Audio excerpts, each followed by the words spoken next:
Humans have been drinking beer for 7,000 years, and for about 6,600 of those years, the majority of beer production took place in the home. Homebrewing has been a hallmark of civilization since the advent of ancient villages and cities. However, today only a small percentage of beer drinkers produce their own beer. In this part 2 about homebrewing, we'll go over some modern homebrewing laws and regulations, and talk about technology's impact on homebrewing.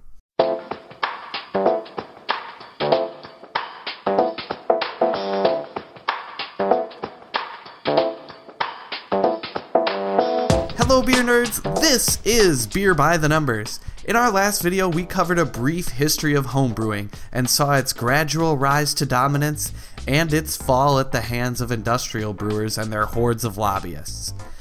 But now we are in a period of rebirth of homebrewing as a major influence in the modern beer renaissance. If you haven't checked out that video, click here or check the description below. Go ahead, I'll wait. Cool. Today we're going to talk about modern homebrewing regulations that influence the brewer's way of life, and talk about technology's influence on homebrewing itself. Let's get started. In our last video, we learned about the emergence of brewing in Mesopotamia, China, and Egypt. Today, however, one of these lands has a total ban on alcohol. Can you guess which one?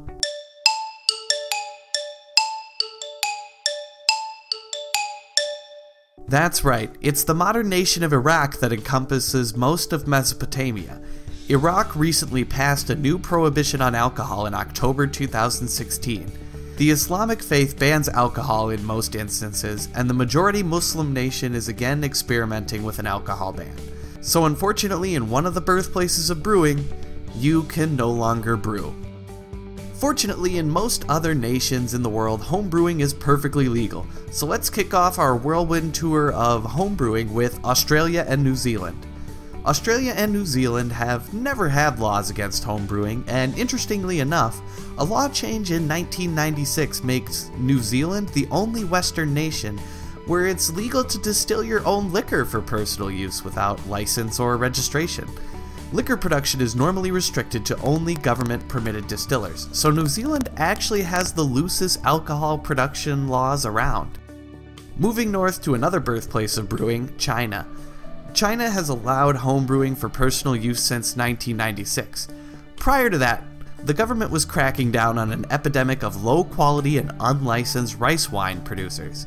Fortunately, Chinese brewers and fermenters lobbied their governments to get the ban lifted against at-home fermentation. In Japan, you can brew an unlimited amount of beer, but you are limited to just 1% alcohol, which means that most homebrew is barely classified as beer. Probably why homebrewing culture isn't really strong in Japan. Unfortunately, in the world's largest democracy, homebrewing has been forced into the underground by a strong excise department. India's homebrewing scene is surprisingly strong for a nation where it's hard to do anything without a license. India has a lot of places almost akin to speakeasies where homebrewers meet up to share their beers and exchange recipes and techniques. Unfortunately, although India is developing a great thirst for craft beer, it doesn't look like homebrewing will see full legalization anytime soon. Moving north, the Russian Federation allows its citizens to brew an unlimited amount of beer for personal consumption, presumably so they can make it through the long, cold winters there.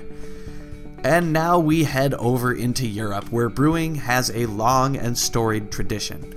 In a majority of nations, you can produce an unlimited amount of beer for your own personal use and with no intent to sell. Some notable exceptions are as follows. In Germany and the Czech Republic, two of the largest beer producing and consuming nations, they limit homebrewers to just 200 liters a year without registration and taxation. I presume this is done to protect their large commercial brewing markets, as many people consume much more than 200 liters of beer in a year there. In Hungary, that limit is 1,000 liters, which seems like plenty, but the hardiest homebrewers are able to register in order to brew some more after a fee. In the thriving UK homebrewing scene, you are allowed an unlimited amount of beer for domestic consumption, but don't try moving a large amount of it overseas.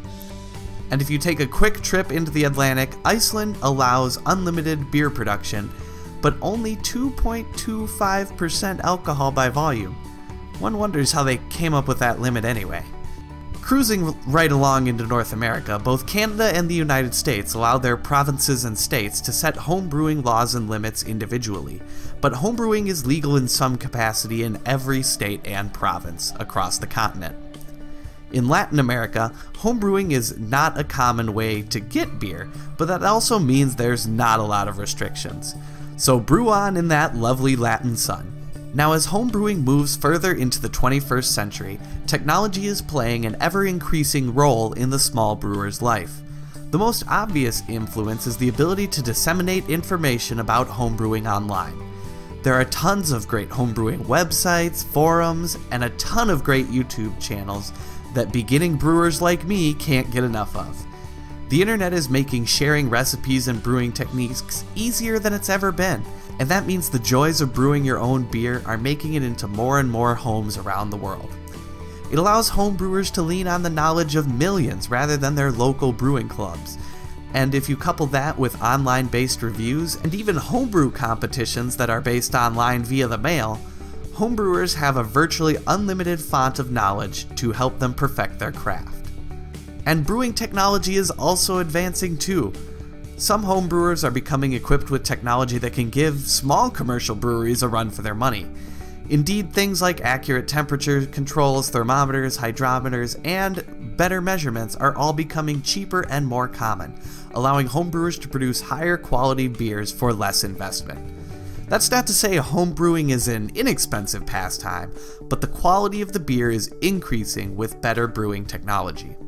And some of the most interesting emerging brewing technologies aim to scale down beer production using internet-based technologies. Crowdfunding platforms like Kickstarter are full of small batch, smart home brewing systems that combine the power of the internet with some precise recipe, temperature, and fermentation controls to make brewing beer easier than ever before.